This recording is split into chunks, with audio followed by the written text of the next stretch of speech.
This year, you will take a pay cut, and nobody is going to tell you. You won't sign anything. Your salary might even go up, and you'll still be poorer in December than you were in January, because the cut never touches the number on your payslip. It touches what the number can buy. In 1971, 4 months of average pay bought a brand new car. Today, closer to 10. Cars didn't just get expensive. Your paycheck got cheaper. 3 to 7% of your buying power. Gone. Every year. It's the oldest trick in the world. Rome ran it for 2 centuries. One Sunday night in 1971, it went global. And this year, it's quietly deleting your raise. Stay to the end and you'll have the exact script, word for word, that stops your boss handing you a pay cut with a smile. First, the 2 numbers they're counting on you never comparing. To see the trick, you need 2 numbers that almost nobody looks at together. The first is your nominal wage, the raw figure printed on your payslip. The second is your real wage, what that figure actually buys after rising prices take their share. Get a 4% raise while the cost of living climbs 6%, and your nominal wage went up, while your real wage quietly fell. You climbed the escalator. The escalator was sinking. Here's the part the headline inflation number hides. That 3% you hear on the news is an average across everything an economy sells. But you don't buy the average. The things you can't skip, housing, healthcare, education, have climbed far faster than average for 40 years. The things that got cheaper, televisions, gadgets, t-shirts, are the things you can live without. The inflation in your actual life is higher than the one on the news.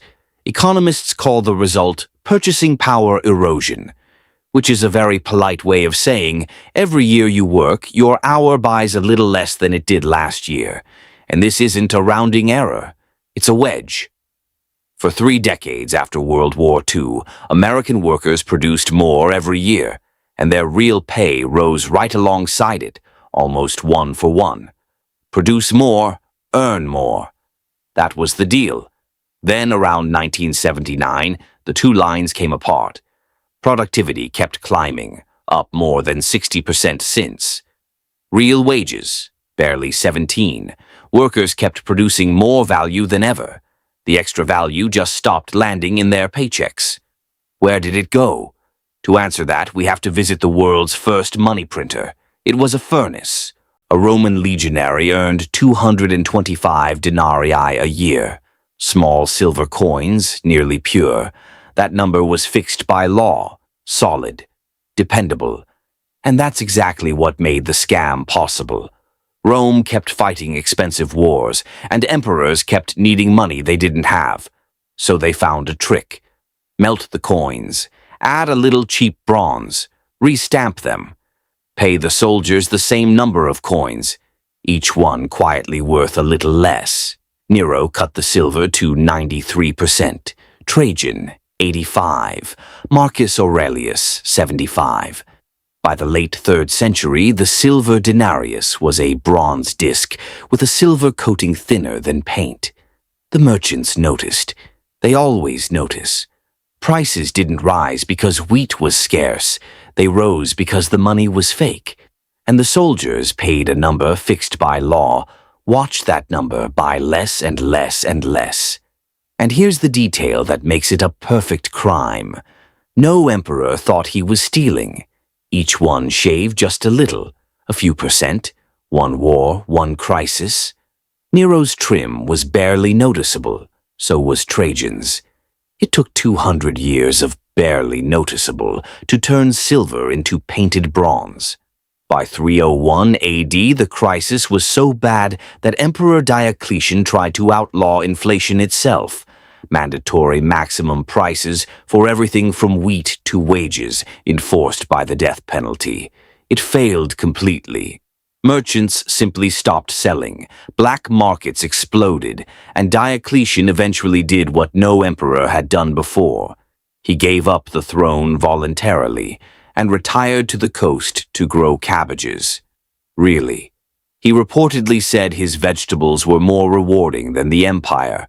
Rome's lessons survived the empire. debase the money, and you don't rob everyone equally. People who hold land and assets keep their wealth. People paid a fixed number in wages watch it melt. Hold that thought, because in 1971 the furnace went electric. On a Sunday evening in August 1971, President Richard Nixon interrupted the most popular show in America to make an announcement most viewers didn't understand. The United States would no longer convert dollars into gold. For most of history, paper money was a claim ticket. In theory, you could trade it for something real. Since 1944, the whole Western world had run on that promise. Currencies pegged to the dollar, and the dollar pegged to gold, $35 an ounce, redeemable on demand. But America had spent big, a war in Vietnam, programs at home, and printed more claim tickets than it had gold to honor. Foreign governments started showing up at the window to swap paper for metal while they still could. So Nixon didn't devalue the promise. He ended it. That night, the last link snapped. The dollar became fiat currency, backed by nothing but trust in the government that prints it. He called it temporary. It has now been temporary for over 50 years. Almost every currency on Earth followed. And to be fair, economists still argue about that choice. Flexible money helped fight crises. It also removed the one hard limit on how much new money could be created.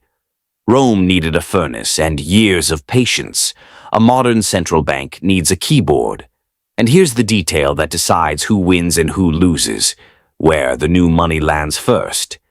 New money doesn't reign evenly over the economy. It enters at the top, through banks, financial markets, asset purchases, and spreads outward from there. An Irish banker named Richard Cantillon spotted this 300 years ago. Whoever gets the new money first spends it at old prices. By the time it trickles down to your paycheck, prices have already risen. You get the diluted version. That's why the price of houses and stocks races ahead while wages crawl behind. It's not a conspiracy. It's plumbing. The pipes pour uphill first, and your paycheck sits at the very end of the line. Between the printing press and your bank account, the erosion reaches you through 4 everyday traps. Trap 1. The money illusion. Your brain celebrates the number going up, 60,000 to 65, and simply doesn't feel that expenses rose faster. Nominal joy. Real loss. Trap 2. Wage lag. Prices adjust overnight. The pump, the checkout, the rent renewal. Your wage gets reviewed once a year, if that. In between every price rise is a tax on waiting. Trap 3. Bracket creep. An inflation raise can push your salary into a higher tax band. You pay more tax on money that buys the same life. Same groceries, bigger tax bill. Trap 4. Shrinkflation.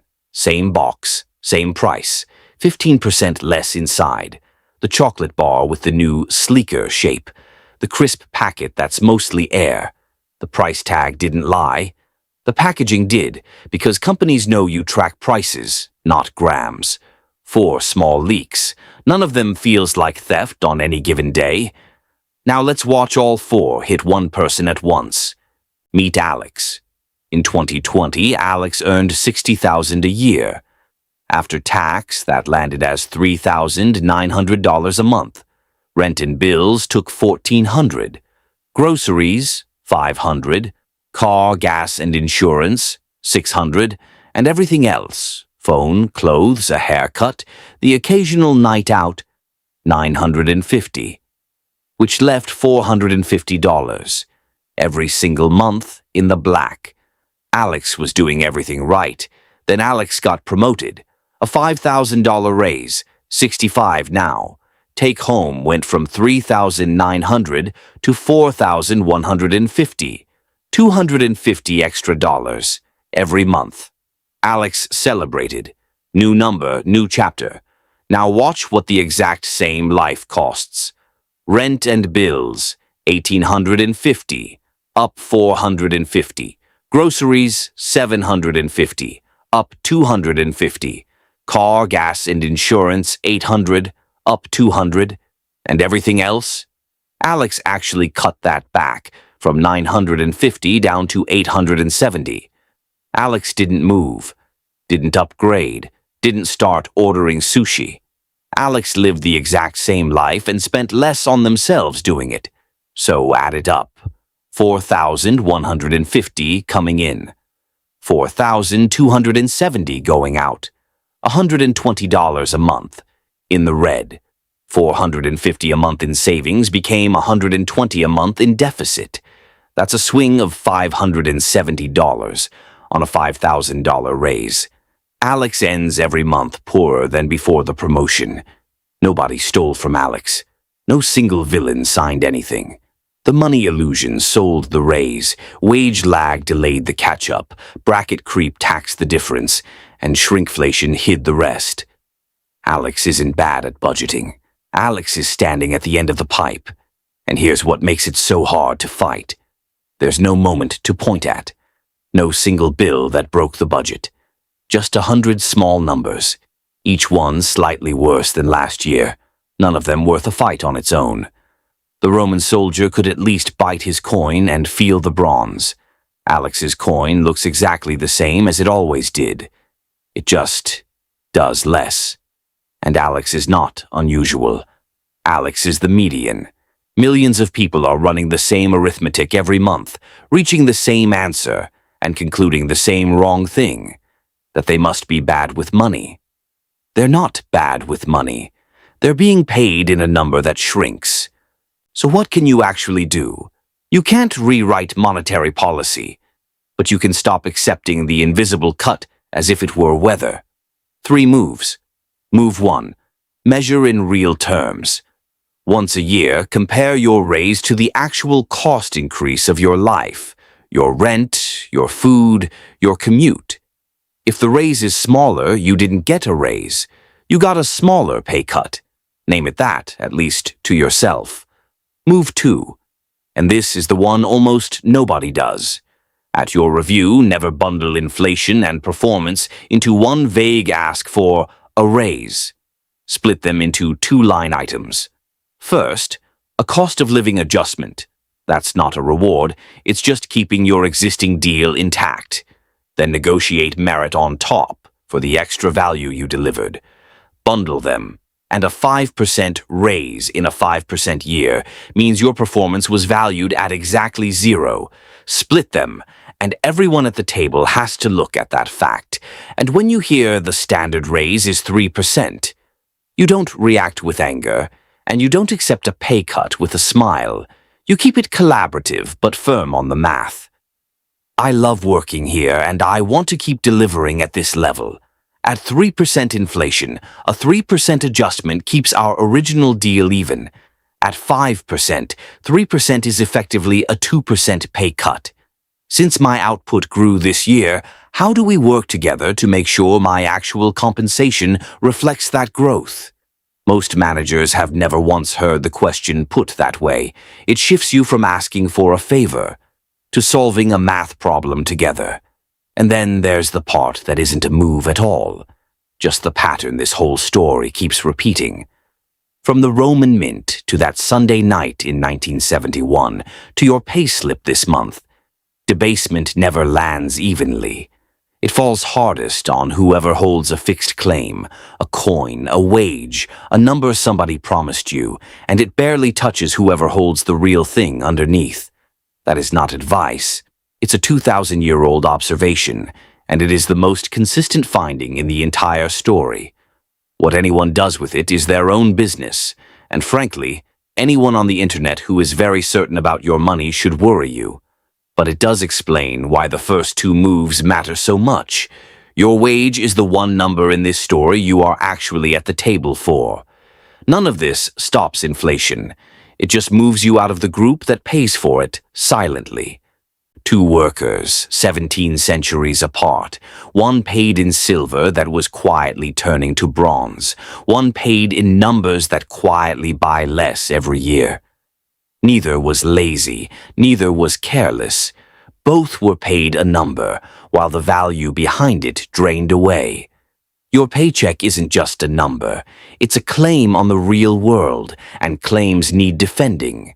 Check the real value, split the ask, and never mistake the number for the thing it's supposed to buy. 4 billion people never ask what their number is really worth. You just did. Watch for the silent one. This is Context Trail. We follow the trail. See you next week.